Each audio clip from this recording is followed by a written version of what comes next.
Thank you very much. First of all, thank you for being here, ladies and gentlemen. It's a real pleasure to be here.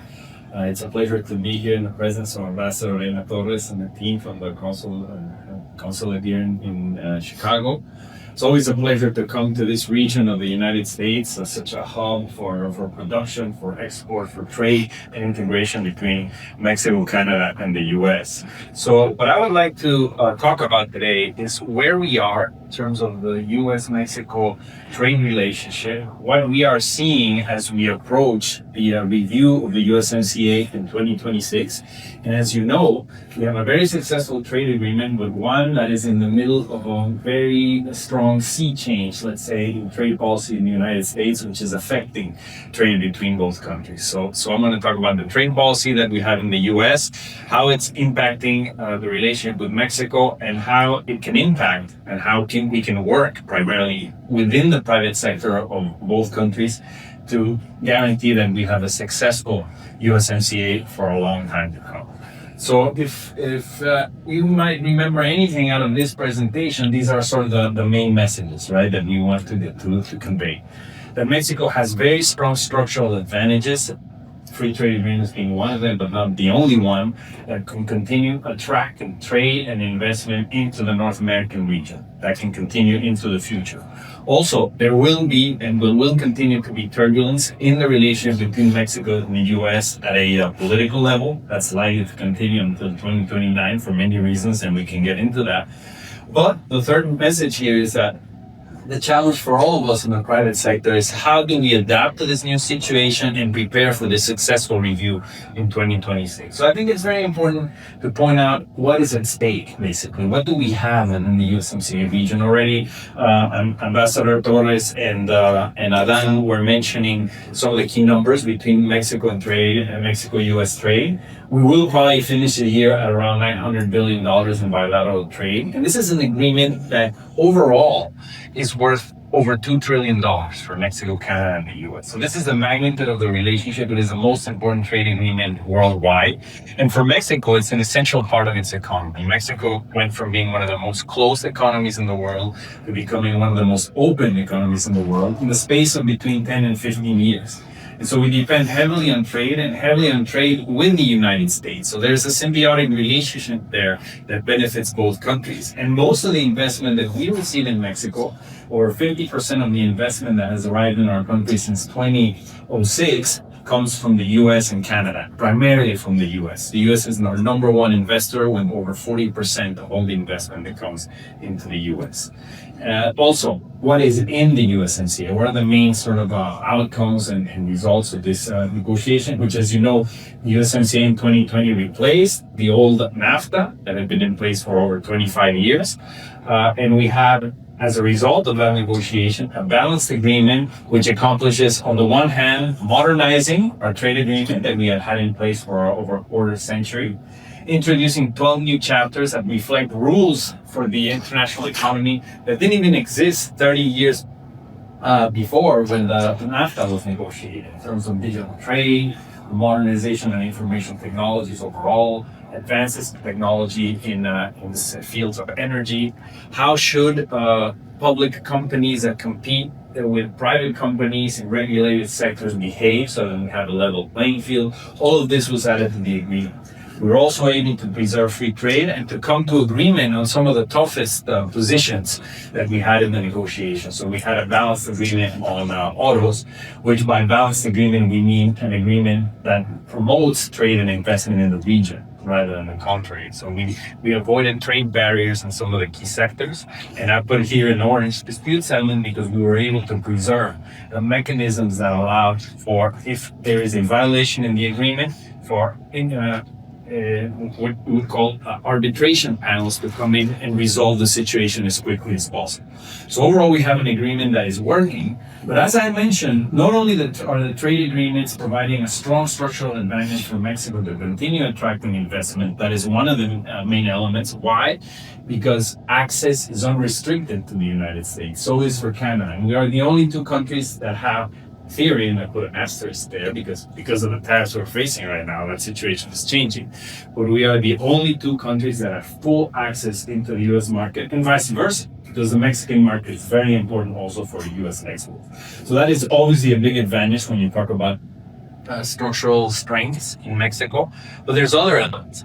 And Adam pointed to that a little bit. I think the issue that we have to understand in today's complex geopolitical environment, you see what's happening in the Middle East, Russia, Ukraine, Eastern Europe, South China Seas, etc. We don't have that type of instability politically in North America. Despite our problems in each one of our countries, political polarization, whatever you name it, of course we have issues in North America, but we're still the most politically stable region in the world, and that is valued by investors and by exporters within the region. Also, beyond just the trade numbers, yes, they are huge trade numbers, but what is most important, and that's one of the intangibles of trade, is that you have linked the production processes in the three countries in a way that allows you to be more efficient and to reduce costs. Part of the production processes in aerospace, in automotive, machinery and equipment, medical equipment, part of these processes are subdivided into different points of production that are linked to industrial clusters in all three countries. And that allows you to produce goods that are at competitive prices, at a high quality, and they compete very well, not just within North America, but throughout the world. And that's one of the key elements of having 30 years of free trade. The other element that also Adam touched upon, we have a demographic bonus, let's say, in North America. We have a situation where in Mexico, you have a population whose average age is 29 years old, about 13 years younger than in the US and Canada, that complements production very well throughout the all three countries. When you hear all of these sort of political narrative in the US that says we're going to close our borders and we're going to create a huge manufacturing boost in the United States, there are two basic problems. The US only has 10% of its working population in the manufacturing sector. It's moving towards a high-tech services economy. And also, there's a study by Deloitte that shows that by the year 2033, there will be a gap in terms of the demand for jobs in the US and the actual supply of about 2 million jobs missing, right? So the US is going to have not enough workers to participate in all of these activities that can really boost the sectors of the future. So complementing production with Mexico, generating jobs in the US in the high-tech sectors, but keeping some of the processes in Mexico and in Canada strengthens the US economy. So these are some of the structural advantages that we see in terms of the relationship that has been built between Mexico and Canada and the US. And now let's delve quickly into the foreign direct investment figures. And yes, the reality is that despite the turbulence and the foreign policy between Mexico, the US, when you're hearing about the tariffs, companies are still betting on Mexico. We're seeing $34 billion worth of foreign direct investment come in just in the first semester of this year, because at the end of the day, companies are thinking that despite the political turbulence, there will be an anchor, which is the USMCA, that will continue in the long term. Of course, we as private sector participants need to encourage our governments so that it actually happens, because we're seeing important increases. For example, as opposed to last year, there was a lot of nervousness because of the elections in Mexico, the upcoming elections in the US. New investments kind of slowed down. So there was a lot of reinvestment of profits in Mexico, but not enough new investment coming in. What we saw this year is a spike in new investments coming in. And that is interesting. Also, you see the country of origin of the investments. As I mentioned, the United States is number one. And then you have some of the usual suspects that invest heavily in Mexico, primarily in manufacturing: Spain, Canada, Japan, Germany, and some other countries in the European Union, such as the United Kingdom or France. It's interesting when you look at the sort of the distribution of this investment, how the majority is in manufacturing, and we're seeing a lot in financial services. It's interesting because normally the manufacturing figure is about 40%. Financial services is growing because of a lot of investment in fintech. So the new technologies and new providers of financial services are coming heavily into Mexico. And there's also a lot of investment coming into IT. The investment in data centers and things of that nature is heavily concentrated in the north and in the center of the country. So, what we have is a trade agreement that is working very well, that was renegotiated, and it was a very tough negotiation, but that we were able to preserve free trade and modernize the agreement. So the agreement is working in terms of promoting trade and investment. But what do we have right now? We have a difficult political environment. We have a very important change in trade policy in the United States, which is affecting all countries in the world, but also Mexico and Canada. So I'll focus a little bit on the tariffs that Mexico's facing. Basically, three major focuses here that we have. General tariffs, which are the tariffs that were imposed under the International Economic Emergency Act, which basically established 25% tariffs on all goods that do not comply with the USMCA. And that has to do with the cooperation with Mexico on foreign policy issues such as immigration and fentanyl. As you see, both in the general tariffs that we face and the specific automotive sector tariffs that we also face, there are exemptions basically for anything that's USMCA compliant. There's a special treatment for products coming from Mexico into the United States. It is the only trade agreement that the current US administration, let's say, honored in this reciprocal tariff scheme that they implemented. The US had trade agreements with South Korea, with Colombia, with Peru, but it imposed on them tariffs across the board. It didn't do so with Mexico because of a recognition of the importance of the integration between the economies in all three countries. We also face, as the rest of the world, tariffs on steel and aluminum, and the risk of future tariffs being imposed on the 7 investigations that the U.S. is conducting specifically on the sectors that you see on screen. These are currently being conducted by the Department of Commerce, and within 2 or 3 months could yield additional tariffs to the ones that we face. So it's obviously imperative for our countries and our governments to come together to an agreement to eliminate these tariffs and to make sure that within North America, these tariffs, specifically the ones that are related to these key sectors, do not affect the North American environment. One thing that I always mention when they ask me, well, if the U.S. is imposing tariffs on other countries, why should it exclude Mexico, for example? When the U.S. invests in Mexico, it creates jobs in the U.S. And when Mexico exports to anywhere in the world, almost 40% of that value comes from the United States.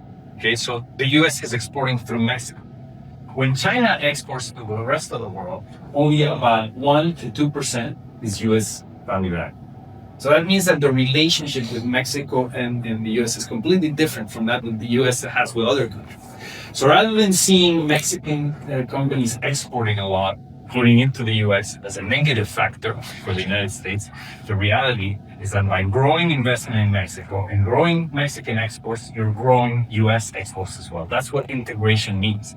It's almost as if you were erasing the borders so that trading or producing between Illinois and California is the same as trading or producing between Illinois and Querétaro or Nuevo León or Tamaulipas. So that's the vision that we need to promote, because that's the economic reality that we're seeing on the ground. Now, I'll skip this one. Just basically, I think that it's very important to realize that while this is happening in terms of Mexico facing these tariffs and is currently negotiating, trying to find a way out of these tariffs with the United States, the U.S. is trying to come to agreements with different countries in the world, with the United Kingdom, with Japan, with the European Union, with China. There's been major announcements that you see on screen, so the results of these negotiations. But the reality is that negotiations are very tough. The U.S. opened a 90-day period to negotiate with pretty much every country in the world. And the reality is that there are structural reasons why, for example, the U.S. for decades has not been able to put together a trade agreement with the European Union. Because when it comes down to the technical negotiations, things always get bogged down. That could still happen. So with the European Union, these are the objectives of the agreement, right? But there's no way the European government, so to speak, the Commission in Europe, can guarantee that their companies are going to purchase the amounts of imports from the US that they're promising, because these are private sector decisions, okay?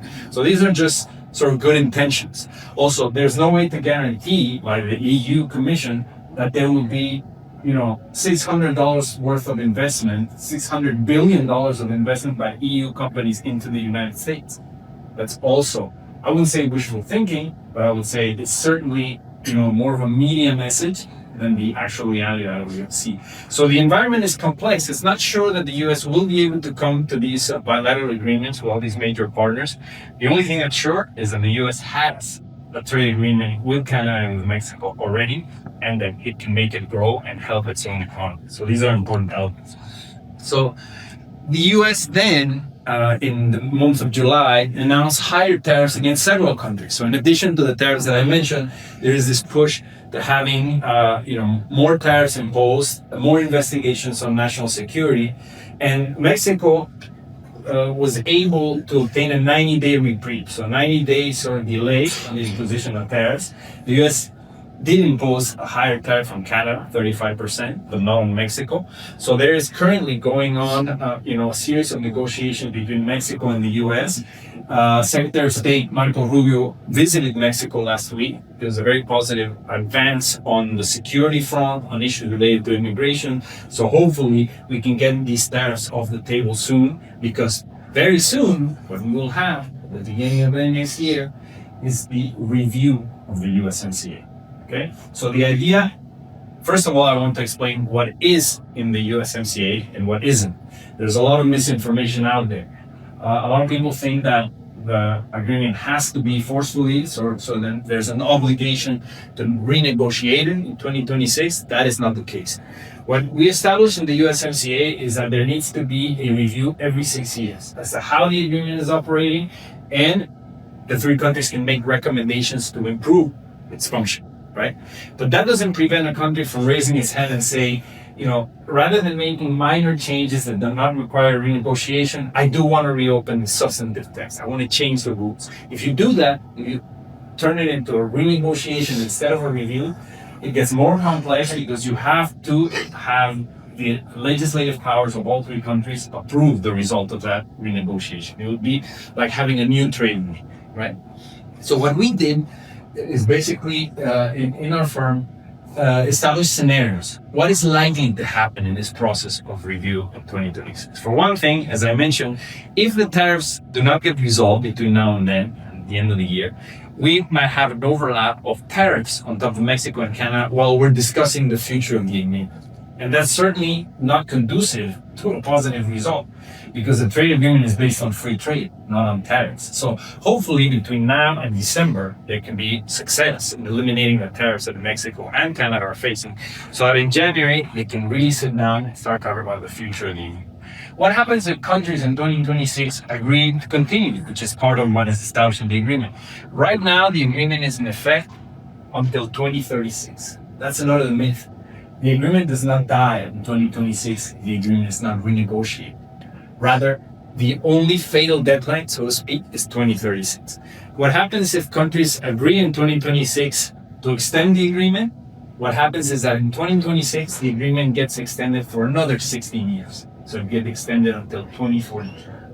Then 6 years later, after 2026, 2032, you repeat the review exercise and you relaunch the agreement for another 16 years. You may say, this is kind of a complex, scheme. The reality is that Mexico and Canada negotiated with the U.S. away from a position that the U.S. took at the beginning of the negotiations, which was saying, let's have a sudden death clause. After 5 years, if the President of the United States does not want to continue with the agreement ends for all three countries. And you can imagine the stress on the private sector of all three countries thinking that, we may not have an agreement in 5 years. I'm going to invest billions of dollars to change my supply chain, to have more of a North American supply, and then 5 years later, the agreement might end. So we were able to move the U.S. away from that position, and we were able to have this review mechanism. So what you see on screen is basically the different scenarios, from the more positive to the more negative. The more positive is, don't mess with the USMCA if it's working, and address other concerns on issues on the deficit, on issues having to do with China, containing unfair trading practices through other side agreements, right? But don't touch the USMCA. That would be the cleanest way to do it. It would be creating the least uncertainty for the private sector, but apparently it's not what's going to happen, because the Secretary of Commerce of the U.S. announced that the U.S. wants to renegotiate the agreement. So there's a political push to reopen. If that is the case, we go to the second scenario, which is scenario B, which is a traditional renegotiation. Everything's on the table and you try to resolve it with a caveat, as I said, that you have to get the approval from the three legislative powers. If you just make administrative changes that do not require reopening the text, you don't have to go to the legislatures. If you do renegotiate, then the result of that renegotiation has to be approved by all three: the Canadian Parliament, Mexican Senate, and both houses in the US Congress. But there's a scenario C, which is, let's say, even less appealing, but could happen, which is the negotiation doesn't end in 2026 and you have recurring reviews. And the rule in the agreement is if the countries don't agree in 2026, you go to a sort of escalating. You go to 2027 and you repeat the review. If that doesn't work, you go to 2028. As I said, the only fatal deadline is 2036. But of course, for all of us who are involved in trade and investment operations, there's more uncertainty. You don't resolve the negotiation. You go year by year. And knowing that President Trump's negotiating style involves inserting pressure on its trading partners permanently, there is the possibility that the U.S. might choose not to close the negotiation in 2026 and just keep the heat up on Mexico and Canada until he leaves office in 2029. And the final scenario, and this is very important for this conversation, the risk of rupture. The risk of the U.S. saying, I don't want to play anymore, I'm pulling out of the USMCA altogether. We see less than a 5% chance of that happening. So we see turbulence, as you can see, in the USMCA environment, but we don't see an imminent collapse of the agreement. Why? He would have pulled out of the NAFTA in 2017, 2018, but he chose to negotiate because there was enough pressure in the US to make the administration realize that the US needs the Canadian and Mexican economy. This time around, there's an even more aggressive trade policy by the US administration, but still, we've heard a lot of things. We've heard about reciprocal tariffs, Section 232, national security investigations, but the US is not talking about pulling out, right? They're talking about either major changes, renegotiating, maintaining baseline tariffs, all sorts of talk out there. But we don't see a scenario where the U.S. presents a notice and says, 6 months I'm pulling out of the agreement. And I think that's important for the long-term decisions by investors. And very quickly, and I will leave you the presentation. This is more, of course, for the Q&A. We did an analysis saying, okay, if we're going to have a renegotiation, what are the main chapters that the U.S. may focus its attention on? And this is our top 10. You have 34 chapters. We say these are the top chapters where the U.S. may want to make changes. And as you can see, a lot of them have to do with China. A lot of them have to do with this concern by the U.S. of containing imports from China into North America or investment by China in strategic sectors. That's why the rules of origin in the automotive sector might change. There might be a tightening of rules on the labor chapter, dispute settlement, on investment. The U.S. is already trying to convince trading partners to have the same type of mechanisms that they have domestically in the U.S. for the review, authorization, or rejection of Chinese investment in strategic sectors. This is called the CFIUS, Committee on Foreign Investment in the U.S., which analyzes whether Chinese companies are allowed to invest in IT, artificial intelligence, critical infrastructure, etc. They want Mexico and Canada to do the same. That might be a request of the U.S. under the USMCA. But there's other areas, of course, there's cybersecurity, intellectual property that's very much China focused. But there's other areas where it doesn't have to do with China. And I tell the folks at the American Farm Bureau and the Mexican Agricultural Council to be aware that this obsession that the U.S. has with trade deficits may also translate into the U.S. trying to pursue the same playbook that they pursued in 2018, which is trying to restrict exports from Mexico into the U.S. in those sectors where we have a surplus. Agriculture is one. And I put in red trade allocation, which is a chapter that does not exist in the agreement. We were able to move away from that original proposal of the U.S., which was, frankly speaking, very toxic, which established that if the sector by sector, the trade deficit goes up by a certain percentage from one year to the next, automatically there's trade restrictions. That would be terribly, uncertain, create terrible uncertainty for producers and exporters because you don't know if you're going to have access next year or not. So we're able to move away from that, but there's no guarantee that the U.S. may not come back with that same playbook, right? And so we have to be aware that these are some of the chapters that they may focus on. And finally, just as a summary as to what we have talked about so far, we have an agreement that is working, but we have a difficult trading policy environment within North America that we have to try to resolve. So how do we go about doing it? This is a joint work, I believe, between the private sectors of Mexico, Canada, and the U.S. to promote conditions to have a successful review in 2026 and to communicate to the governments of each country the benefits that are created by having this integrated economy. So we divided it in two major areas. So how do we adapt to the situation that we're living in? Because it's a reality that the international trading system is changing. And how do we change that narrative? How, as the private sector, can work with governments to convince them that no, protectionism is not the way to go? That yes, that integration with North America actually strengthens the U.S. economy, the Mexican economy, and the Canadian economy. And so we have, different ideas here where definitely, there is a scenario where North America becomes stronger vis-a-vis the rest of the world if we're able to preserve the USMCA. I think you will all agree that if we have a guarantee that there will be tariff-free access for North American compliant goods, and we have a system to combat unfair trading practices from the rest of the world, we can make North America the most competitive region in the world. And while the US is raising tariffs to the rest of the world, that strengthens Mexico, Canada, and the US position, right? So we can actually strengthen our competitive position. We take a joint position versus China, India, and Brazil in some cases in unfair trading practices. So this changing of the sort of the trade policy, traditional policy under WTO rules can lead, if we play the right within North America, to actually strengthen North American integration. I think Ambassador Torres emphasized the importance of the Plan Mexico, right? So from the Mexican perspective, to continue attracting investment, we have an international environment which is very fluid, very uncertain. And what we need to do in Mexico is to strengthen the rule of law. So through the Plan Mexico, there's a lot of industrial development, sustainable development initiatives that are very positive. And one that's very important to continue developing is the one on strengthening the business climate, right? So guaranteeing rule of law, macroeconomic stability, transparency and accountability, competitive neutrality of state-owned companies. That means if you invest in Mexico, to make sure that there's a level playing field, and you as a private company will be treated the same way as the national monopoly will be treated. So all of these are challenges in Mexico, but those are challenges that are trying to be addressed in the Plan Mexico, and it'll be very important to insist that's more on our side, on the Mexican private sector side, to ensure that there's transparency in regulation and the rule of law in Mexico, which continues to be a challenge. And we have to understand that there are conditions to diversify trade within North America. This is just an example for Mexico, but the same applies to the US.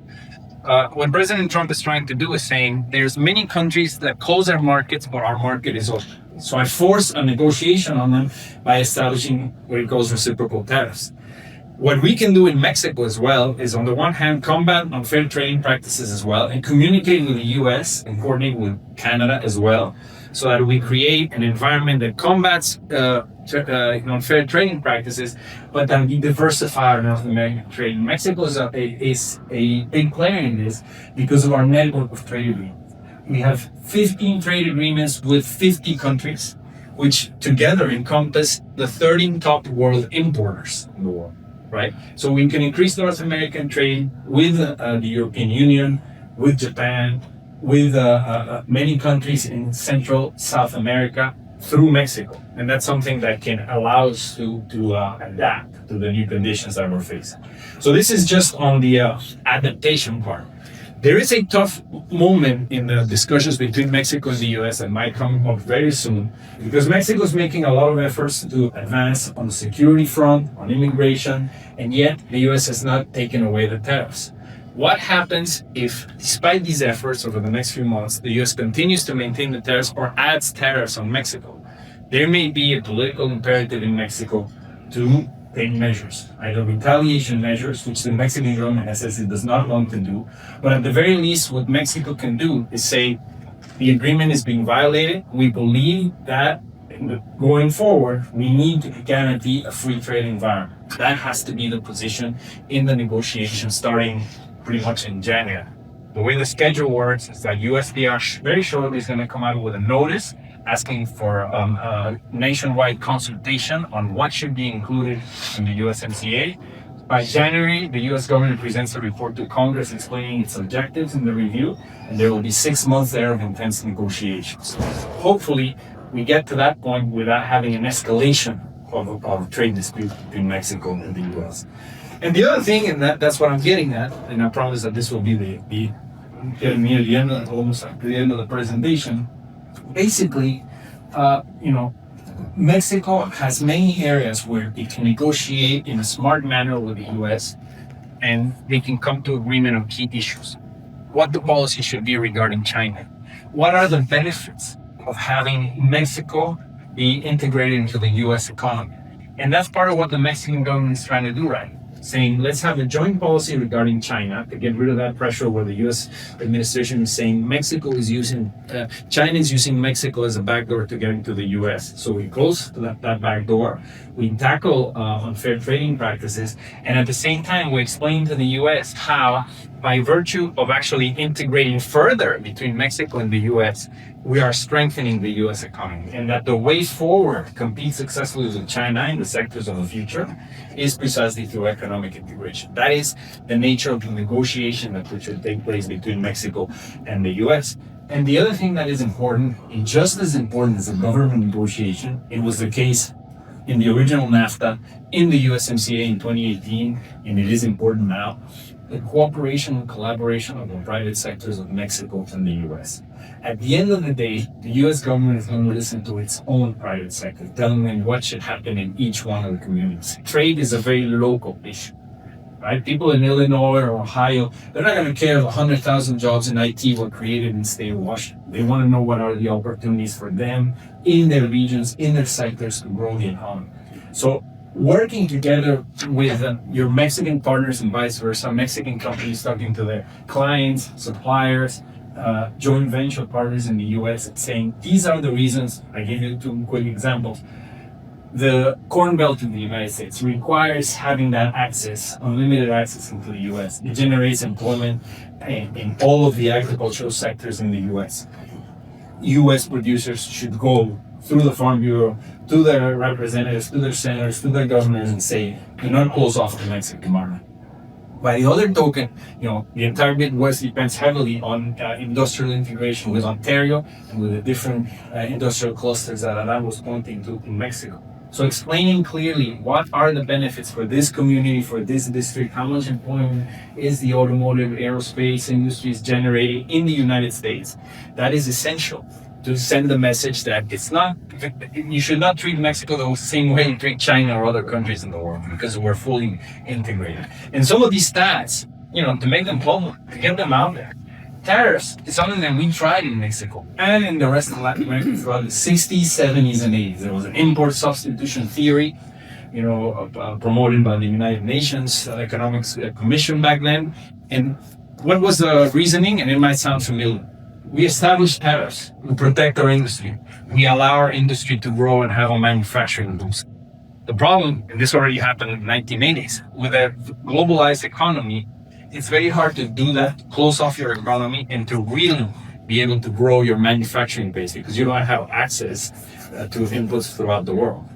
If the U.S. continues on the path of just establishing tariffs and thinking that that's going to create a manufacturing boost, it's not going to happen. And these are some of the numbers that we see. These are reputed institutions that show how it will affect GDP, purchasing power, permanent reduction of U.S. exports. So we're not trying to be negative here. We're trying to be instructive in a way of saying these are the realities that we face in our own countries in Latin America when we chose a policy of tariff-driven growth, which proved to be a tariff-driven recession. That's what happened after 10 years.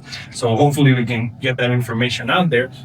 And I think from the point of view of Mexico, the goal should be negotiating with the U.S., get rid of these tariffs that we face right now, get rid of the non-tariff barriers that the U.S. is asking Mexico to resolve. I think that's fair.